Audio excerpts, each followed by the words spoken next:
Meus queridos irmãos, mais uma vez estamos aqui na nossa querida Rede 9. É um prazer muito grande estar falando com vocês novamente. Com a graça de Deus, estamos juntos, unidos, e eu quero abençoar a tua vida. Quero desejar para vocês uma ótima e uma abençoada semana, um fim de mês. Que o Senhor esteja consolando cada um. Estamos aqui orando por você todos os dias. Estamos aqui intercedendo pela tua vida e eu tenho certeza que o Senhor vai fazer maravilhas ainda no nosso meio. Vamos ter uma palavra de oração? Senhor, nosso Deus e nosso Pai, mais uma vez nos reunimos aqui como grupo e o Senhor disse, Senhor, onde um ou dois estiver reunidos em teu nome, o Senhor estará presente no meio. Nós hoje que estamos vendo esse vídeo somos mais de 2, Senhor. Então que a sua presença venha, Senhor, reinar em nosso coração, venha reinar na nossa vida, na nossa alma, na nossa história, Pai. Nós colocamos as nossas famílias diante do Teu altar, para que o Senhor, Deus, com o Teu poder, reestruture, abençoe, fortaleça, dê ânimo, dê sabedoria a cada um de nós. Doce Espírito Santo, vai invadindo o lar de cada um deles, abençoa a vida daqueles que estão doentes, daqueles que estão desesperados, Senhor, daqueles que estão, Senhor, com o nervos à flor da pele, mas que ainda confiam no Senhor e têm uma esperança, Senhor. Por favor, seja a esperança deles. Envia teus anjos, Senhor, guerreando contra todo tipo de mal, destrói todas as barreiras, livra-nos do homem mau. E eu clamo a tua misericórdia e o teu sangue sobre a casa e sobre a vida de cada um deles. Senhor, que o teu reino venha sobre nós, em nome de Jesus. Abençoe os nossos vizinhos, abençoe a todos aqueles que vão ouvir esse vídeo. Em nome de Jesus, Deus, que a tua presença chegue até o lar deles. Que toda obra do mal seja destruída e destronado Satanás de lugar onde ele colocou a sua semente. Senhor, fortaleça, dê sabedoria e que o teu reino se estabeleça no nome de Jesus. Vamos ser abençoados mais uma vez com esse hino? Ouça aí com muito carinho.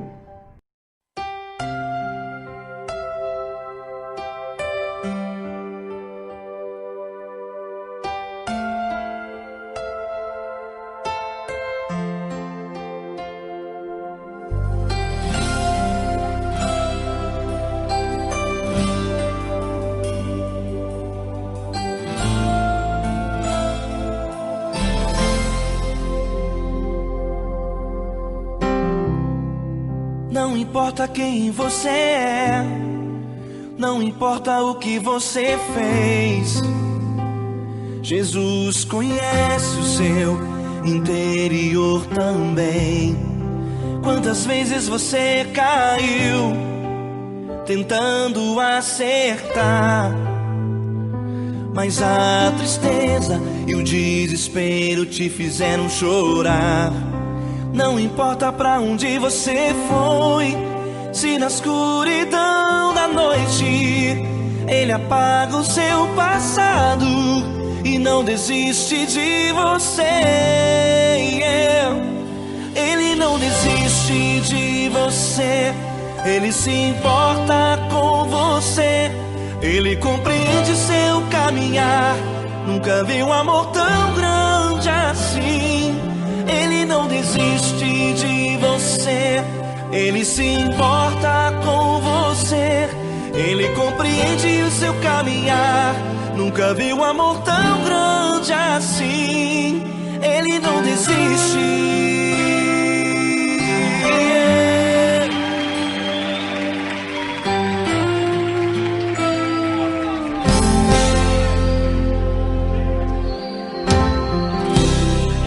Não importa quem você é, não importa o que você fez, Jesus conhece o seu interior também. Quantas vezes você caiu tentando acertar, mas a tristeza e o desespero te fizeram chorar. Não importa pra onde você foi, se na escuridão da noite Ele apaga o seu passado e não desiste de você. Ele não desiste de você, Ele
importa pra onde você foi, se na escuridão da noite Ele apaga o seu passado e não desiste de você.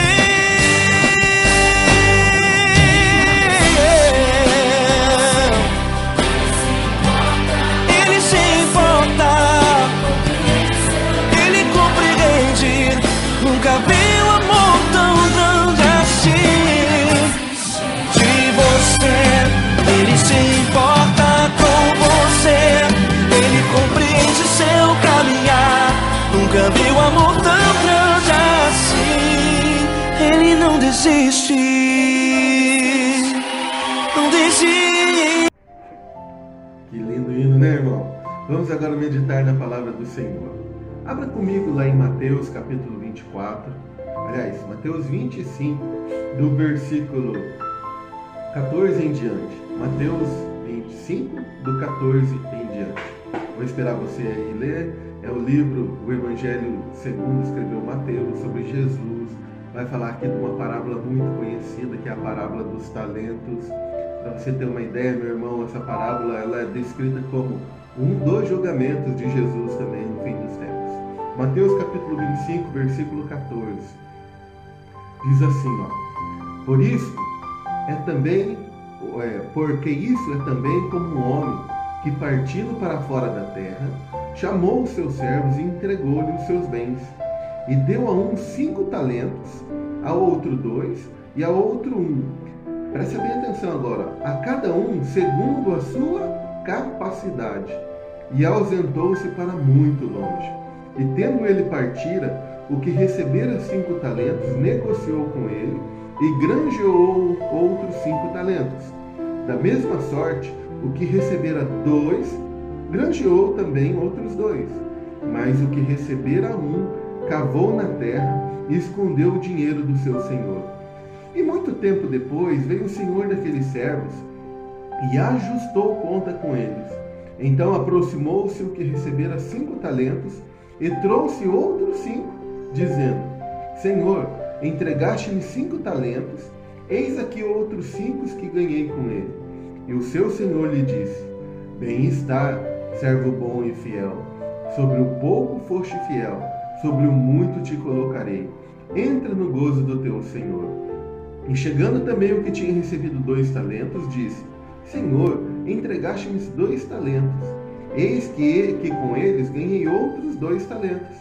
Disse-lhe o seu senhor: Bem está, bom fiel servo. Sobre o pouco foste fiel, sobre o muito te colocarei. Entra no gozo do teu senhor. Mas, chegando também o que recebera 1 talento, disse: Senhor, eu conhecia-te, e eis que és um homem duro, que planta onde não semeaste, e ajunta onde não espalhaste. E atemorizado, eu escondi na terra o teu talento. Aqui tens o que é teu. Respondendo, porém, o seu senhor disse-lhe: Mau e negligente servo, sabes que eu colho onde não semeei e ajunto onde não espalhei. Devias ter dado meu dinheiro aos banqueiros, e quando eu viesse, receberia o que é meu com juros. Tirai-lhe, pois, o talento e dai ao que tem 10 talentos. Porque a qualquer um que tiver será dado, e ao que terá em abundância. Mas ao que não tiver, até o que tem será tirado. Lançai, pois, o servo inútil nas trevas exteriores. Ali haverá pranto e ranger de dentes. Meus irmãos, que benção essa palavra. E muitas perguntas têm surgido na nossa mente ultimamente. E eu quero refletir sobre essa palavra com os acontecimentos de hoje. Vou contemporizar aqui aquilo que está acontecendo. Já parou para pensar que muitas perguntas vêm na nossa cabeça, tipo: por que eu estou passando por esse momento? Você que está passando por uma enfermidade, você que está passando por uma dificuldade, por que você está passando por esse momento? Talvez brigas nos lares, talvez discussões, talvez problemas. E se pode se perguntar a si mesmo: por que é que eu estou passando por esses momentos? Há 3 respostas possíveis para isso. Primeira resposta, quero deixar bem claro aqui, ó: coisas naturais. O que são coisas naturais? Coisas que acontecem na vida de qualquer ser humano. E a pessoa que crê em Deus não está imune a isso também. Por exemplo, acidente, desemprego, desastres naturais, epidemias. heranças espirituais deixadas pelos nossos pais que a gente não sabe. Isso, se acontecer da pessoa aceitar Jesus e ter Ele como seu Senhor e Salvador, se ela morrer por isso, ela está salva, meu irmão. Para ela é lucro. Paulo dizia, mais é lucro eu estar com o Senhor do que estar aqui. Para mim é lucro. Então, se a pessoa está passando por essas coisas naturais, se ela já recebeu a salvação, automaticamente ela estará com o Senhor. Então não há problema nenhum nisso. O crente não se difere do iníquo quando se acontecem coisas naturais. Esse que é o grande detalhe. Crente bate carro, crente é a pessoa que crê, tá? Crente sofre acidente, crente passa por pandemias. Quantos cristãos morreram nessa pandemia? Então, coisas naturais passam também pelo sofrimento. Aliás, o sofrimento passa por coisas naturais. Outro fato também, descuido e desconhecimentos. Vários problemas acontecem na nossa vida, não é verdade? Um deles é o descuido, desconhecimento. Por exemplo, assim, alimentação errada traz doença. Traz doença como câncer, infarto, traz doença como autoimune, traz doença como diabetes. E a gente não está nem aí, né? Come gordura, fritura, farinha branca, açúcar e está indo. Por quê? Porque a gente não tem conhecimento dessas coisas. Então isso também causa sofrimento. Às vezes a pessoa está ali enferma, doente, está passando por problemas de dificuldade. O que ocorreu? Foi problema com Deus? Não. Foi problema com o mundo, com o diabo? Claro que não. Aliás, o diabo está por trás de todo o mal, claro. Mas de repente é um desconhecimento, um descuido que ela teve de si mesma. E agora, para recuperar isso, é muito difícil. Por exemplo, assim, o mercado de trabalho hoje, ele só admite, gente, pessoal, quem se capacita. É uma coisa lógica. Lembra que antigamente, não sei se é da tua época, mas quem tinha o ensino médio, que era o segundo grau na antiguidade, nossa, ele estava no top. Ele terminou o ensino médio. Hoje o ensino médio não serve para muita coisa não, meu irmão. Hoje o ensino médio no mercado de trabalho não serve para muita coisa. Os concursos que estão vindo aí, na verdade, eles estão extinguindo o ensino médio. Olha, para você ter uma ideia, no Rio de Janeiro teve um concurso para gari, para limpar a rua, para limpar o chão. Sabe, um desmérito nisso. Mas sabe qual que era a exigência? O ensino médio. Você está entendendo como que temos que capacitar também? Então, às vezes, a gente não tem essa capacidade, a gente acaba sofrendo. A gente tem esse desconhecimento, a gente acaba sofrendo por isso. Nessa pandemia, por exemplo, o professor que não conhece de tecnologia, ele está sofrendo muito. Eu fui um deles que sofreu. Para eu dar aula, eu sempre falo assim, eu prefiro estar numa sala de aula 5 dias por semana do que estar gravando vídeo ou estar tendo aula online. Isso é verdade mesmo. Por quê? Porque eu não tenho cuidado, eu tenho desconhecimento de tecnologia. Quem me ajuda na edição desses vídeos aqui, geralmente é meu filho. Então ele tem um conhecimento muito profundo. Então eu estou sofrendo porque eu estou tendo que adaptar de novo.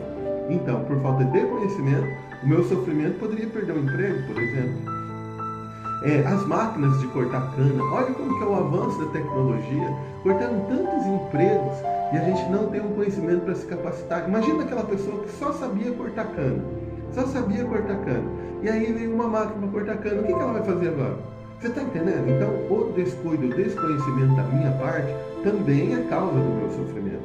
O Senhor dá conforme a nossa capacidade, que nós acabamos de ler. E o terceiro ponto também que nós passamos por sofrimento é o que nós lemos lá no versículo 15. A um deu 5 talentos, a outro 2 e a outro 1. A cada um segundo a sua capacidade. Eu procurei no dicionário a palavra negligência. O que significa a palavra negligência? Porque lá no final, no versículo 26, o Senhor falou para ele, servo mau e negligente. Por que ele é negligente? O que é a negligência? É a falta de ação, é a preguiça. Alguns significados de negligência também envolvem preguiça. Então, o Senhor nos dá conforme a nossa capacidade. O Senhor nos dá conforme a nossa entrega para Ele. O Senhor nos dá à medida que eu me entrego a Ele, Ele vai nos capacitando, Ele vai nos dando talento. Por exemplo, assim, muitos têm medo de se entregar aos talentos que Ele nos dá e acabamos levando uma vida medíocre. Já notou isso daqui? Quantos de nós já falamos que vida medíocre que eu levo? Mas porque a gente não tem a capacidade de entender que nós precisamos nos capacitar no Senhor. Então é isso que nós temos que fazer muitas vezes. E o problema é que nós muitas vezes reclamamos do salário, mas não agimos para melhorar. Reclamamos de governo, presidente, governadores, mas não intercedemos por ele. Reclamamos dos médicos, mas nós não estudamos para fazer melhor. Já parou para pensar que a diferença, parou para pensar assim na diferença que faria um médico, mais médicos que fossem cristãos, que olhassem a pessoa com humanidade mesmo? Já parou para pensar se nós tivéssemos mais cientistas cristãos, mais escritores cristãos, prefeitos, deputados, juízes? A grande questão, meu irmão, não está no nosso desejo, na nossa vontade, mas nas nossas ações. É esse que é o grande problema. Eu fico esperando assim, o fim do ano, eu acho muito interessante e, ao mesmo tempo, fico muito triste, porque há muitas mandingas gospel no nosso meio, mandingas cristãs no final do ano. Nós pensamos, nós desejamos, nós falamos que vamos fazer tantas coisas boas, mas as ações vão sempre ficando para trás. Você está entendendo? O Provérbios diz que mais vale o fim das coisas do que o começo. Mais vale as coisas como elas terminam do que como começam. Então não adianta eu desejar, é muito bom, é legal você desejar, você ter assim, pensar num ano bom, mas você não fazer nada. Há muitos talentos sendo enterrados, meu irmão, por negligência. Que sonho que você já deixou para trás? Se for de Deus, meu irmão, claro, ótimo. Vamos pensar aqui nos missionários aqui, por exemplo. Muitos tinham sonho de ser médico, ter família, etc. Mas Deus os chamou para uma missão e eles foram deixando seu sonho para trás. Mas geralmente Deus nos dá sonho com aquilo que Ele sonha com a gente. Por exemplo, qual o sonho que você já deixou na tua vida? Qual é a vontade que você já deixou por falta pela negligência, ela não aconteceu ainda, tá? Há pais de família que passam sua folga, passam em frente à TV e não se capacitam. Por exemplo, assim, ele chega no trabalho, vai ali todo cansado para a TV, e a sua folga de sábado e domingo, ou de outro dia que ele tem folga, e não se capacita. Fica a mesmice sempre, parece que é uma rotina de mesmice, já notou? E depois reclama que os seus filhos viram rebeldes, depois reclamam que são drogados, que são prostitutos, que não ligam para nada, que seus casamentos são uma droga. Mas o que ele está fazendo? O que é que você está fazendo pelo teu casamento? Qual é a capacitação que você está tendo? Você tem se capacitado? Qual foi o último livro que você leu? Nos livros, você tem se capacitado nos livros ou nas distrações? Em casa, meu irmão, só para ter uma ideia, livros são regras. Eu dei risada uma vez da minha filha, que ela pediu, não lembro se ela pediu uma roupa, ou ela pediu um doce, eu não me recordo agora. Daí eu falei assim, filha, eu não tenho dinheiro. Desculpa, mas hoje o pai não tem dinheiro. Ela falou, pai, é muito engraçado o que você faz. Mas claro, eu tinha uns 8, 9 anos. Aí ela falou assim, é muito engraçado. Quando se trata de doce, as coisas que a gente gosta, o senhor não tem dinheiro, o senhor não compra. Mas quando é livro, alguma coisa pra gente ler, o senhor faz de tudo pra gente comprar. Por quê? Eu fiquei feliz com essa frase. Porque em casa, livro é regra, a gente gasta com livro. A gente não se importa em gastar com capacitação. Por quê? Porque quanto mais capacitado a gente tiver, mais Deus vai confiar coisas para nós. E a gente às vezes pensa em ser rico, mas a gente não pensa em se capacitar para ser rico. Você está me entendendo? Não estou falando para você pensar isso, viu? A Bíblia não aconselha isso. Mas você quer alguma coisa melhor, por que você não está se capacitando ainda para isso? Por quê? Uma coisa engraçada também nessa questão de capacitação é que o brasileiro ele é muito acomodado, ele se acomoda com pouco. Se você for nos Estados Unidos, na Europa, nos países desenvolvidos, por exemplo, você vê criança lá de 7 anos, irmão, um livro dessa grossura, assim, lendo. Está lá na praça lendo o livro. E qual que foi o último livro que você leu? Qual que foi o último livro que teu filho lê? Ou só lê coisa de escola? Ou só faz a tarefa ali de escola, tá bom? Então nós temos que nos capacitar. Muitos vão dizer assim, meu sonho é escrever um livro. Quantas frases eu já ouvi isso? Quantas frases eu já ouvi nesse sentido? Meu sonho é escrever um livro, mas não se capacita para isso. Não busca como o sonho fica adiando, e anos, e passa tempo e tempo, e a coisa não acontece. Não é verdade? Todos nós, meu irmão, eu quero falar uma coisa bem clara para você aqui, ó. Todos nós temos talentos dados por Deus. Todos. Aí você vai falar assim, eu sei que tem uns que tem muitos, outros tem pouco, tem talentos assim que a gente fica, como é que esse homem é capacitado desse jeito? E outros não são capacitados em quase nada. Mas todo talento que Deus nos dá, Ele nos dá conforme a nossa capacidade. E não é pouco. Você sabe quanto que é um talento, meu irmão? 36 quilos de ouro, isso dá quase 5 milhões de reais. Já imaginou alguém entregar para você hoje 5 milhões de reais? Top. Você já imaginou isso, meu irmão? 5 milhões de reais na tua mão, colocado agora para você usar e para você transformar isso em coisa boa. Então, o seu talento, ele é grande, por menor que seja.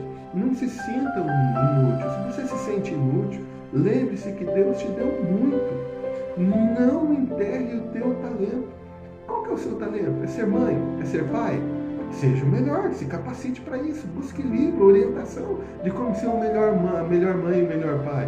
Se o seu talento é limpar a casa, meu irmão, se capacite em limpar a melhor casa possível. Claro, meu irmão, não perca tempo, vai atrás mesmo. Se o seu talento é fazer pão, é fazer uma comida maravilhosa, se capacite ainda mais, pegue receita, vai atrás de coisas melhores, porque você tem um talento para cativar as pessoas. Aproveite a pandemia, meu irmão, para capacitar. Esse tempo que nós estamos aqui isolados socialmente, hoje nem tanto, mas nós estamos isolados socialmente, olha quanta capacidade que a gente poderia ter. Nesse isolamento, meu irmão, só para ter uma ideia, eu li mais livros nesse isolamento que eu li no ano inteiro, do ano passado inteiro. Então, aproveite o tempo que você tem. Conheci um rapaz que ele ficou 2 anos desempregado. 2 anos desempregado. O que ele fez? Ficou assistindo Netflix, ficou assistindo TV, entregava currículo para todo quanto é lado, ia procurar emprego, fez a parte dele, mas em casa ele ficava assistindo, jogando, brincando ali, e o tempo passou. 2 anos apareceu um emprego para ele de um concurso, ele não tinha se capacitado e não passou no concurso. Muitas pessoas se frustram por não passar nas coisas, mas olham aquilo que as pessoas não se capacitaram. É isso que nós temos que entender. Aproveite. Se você acha que você é igual o servo infiel, que disse, eu sei que o Senhor é um Deus severo, maldoso. Se você vê Deus dessa forma, é claro que você vai ter essa mentalidade e não vai buscar, vai sempre ter medo dele. Agora, se você vê Deus como um pai, como aquele que quer o melhor para você, você vai buscá-lo, você vai buscar com intensidade, você vai buscar cada vez mais a presença dele. E eu quero terminar essa palestra aqui com uma dica de um filme para você. Não sei se você já assistiu, se você não assistiu, fica aí a dica para você, da Lista de Schindler, um dos melhores livros que eu já li, um dos melhores filmes que eu já vi na minha vida, a Lista de Schindler. Mas tem uma cena que chama muita atenção minha, é a cena final. Acabou a guerra, acabou ali todo aquele problema com os judeus, aquelas mortes que estavam acontecendo, acabou a Segunda Guerra Mundial. E o Schindler, ele foi um homem que ele usou tudo que ele tinha, vendeu a fábrica, contratava empregado judeu só para salvar. Ele queria produzir, claro, mas ele viu que ele podia salvar muitas almas, muitas pessoas da morte ali dos nazistas. E aí no final, quando acabou a guerra, ele olhou para o anel dele e falou assim, eu poderia ter vendido esse anel e ter salvo mais 2 pessoas. O meu paletó, quanto que eu poderia salvar? Uma pessoa que seja. E ele viu que ele poderia ter feito mais. Meu irmão, eu estou me desgastando durante a minha vida. Eu não quero ser assim, chegar no final da minha vida e falar, eu poderia ter feito mais. Não, eu estou me desgastando. Quem pede oração, eu vou atrás agora. Para minha família, eu estou colocando aqui todo o meu melhor. Lógico que nós temos problemas, mas estou colocando o meu melhor para minha família. Aonde me chamar para pregar, se for da vontade de Deus, claro, eu estou indo. Os meninos, a hora que eu termino os meninos lá no Sense, a hora que eu termino todo o trabalho, a hora que você está indo embora, Ney, faz uma oração para mim. Eu vou lá, faço uma oração. Prego com eles, vou no meu sogro, vou na minha sogra, na minha mãe. Eu estou me desgastando porque eu não quero pensar isso no final. Eu poderia ter feito mais. Sabe qual que é a frase que eu mais sonho na minha vida, meu irmão? Que mais sonho, que eu mais desejo na minha vida é quando eu fechar os olhos, ou ser arrebatado, olhar para Jesus e ele falar assim para mim, servo bom e fiel, entra no gozo do teu Senhor. Que tal você se capacitar, meu irmão? Que tal você se entregar de corpo e alma? Ah, mas eu trabalho o dia inteiro. Não tem problema, meu irmão. Faz um esforcinho. Chega na tua casa, no meio do seu descanso, tira 1, 2 horinhas ali para ler, para se capacitar, buscar Deus, orar com Deus. Ele vai te indicar coisas para você fazer. Por exemplo, assim, quando eu comecei a dar aula, eu sabia que eu era um medíocre professor. Eu sabia que eu não tenho capacidade para isso. Mas o que eu fiz? Eu implorei para Deus, para eu ser o melhor professor possível. O que aconteceu? Deus foi me dando livros, foi me dando palestras, foi colocando palavras na boca de pessoas, foi me dando professores maravilhosos para que eu entendesse a forma de dar aula. Hoje eu sei que eu não sou o melhor professor, mas eu me esforço para ser o melhor de todos. E as pessoas têm visto isso. Assim também na nossa vida cristã e na nossa vida profissional, é preciso que haja esforço da nossa parte. Esforço da nossa parte. Capacidade. Deus dá conforme a capacidade de cada um. Mas a capacidade vem da gente buscar o Senhor. Termino com Provérbios 2, que diz assim, ó: o princípio da sabedoria é: adquire sabedoria. Adquire sabedoria, busque, gaste seu dinheiro, invista em sabedoria, porque o Senhor vai te dar o teu talento e vai dobrar o teu talento. Provérbios, deixa eu até pegar aqui para você, para eu não colocar aqui um Provérbios que não seja aquilo que eu estou falando. Salmos, Provérbios, vá comigo lá em Provérbios, meu irmão, abra sua Bíblia aí. É Provérbios 2, diz assim, ó: filho meu, se aceitares as minhas palavras, e esconderes contigo os meus mandamentos, esconder, guardar, para fazeres atenta sabedoria o teu ouvido, e para inclinares o teu coração ao entendimento, e se clamares por entendimento e por inteligência, alçares a tua voz, e como a prata a buscares, e como os tesouros escondidos a procurares, então entenderás o temor do Senhor, e achará o conhecimento de Deus. Porque o Senhor dá sabedoria, e da sua boca vem o conhecimento e o entendimento. Eu quero orar com vocês. Eu quero orar pedindo sabedoria e que o Senhor nos capacite para que Ele nos dê cada vez mais e mais. Pai querido, em nome de Jesus eu agradeço por essa palavra, Senhor, que tocou o meu coração. E eu tenho certeza que Ele vai tocar o coração desse meu irmão que está ouvindo. Por favor, Senhor, o capacite a entender que ele não é inútil, que ele não vai ouvir a palavra serva inútil, Senhor, e que ele busque o Senhor como um afinco, busque as coisas que o Senhor tem para ele, traz prosperidade na família dele, Senhor, prosperidade tanto espiritual como física, em nome de Jesus, ó Deus, que ele tenha entendimento, que ele tenha inteligência, que ele busque o Senhor cada vez mais, que de madrugada ele o busque, que todo momento ele busque a tua sabedoria. Eu tenho certeza, Senhor, que ele vai amar ser capacitado pelo Senhor, ele vai amar buscar aquilo que o Senhor tem para ele. Em nome de Jesus, Deus, eu abençoo a vida desse meu irmão e destruo pela autoridade de Jesus toda obra que impede essa sabedoria de chegar ao coração do meu irmão. Toda preguiça, Senhor, seja tirada do nosso meio. Toda negligência, Senhor, seja retirada da nossa vida. No nome de Jesus. Amém. Deus abençoe você, Deus abençoe tua casa, tua família, teus negócios. E que o Senhor te capacite cada vez mais e mais.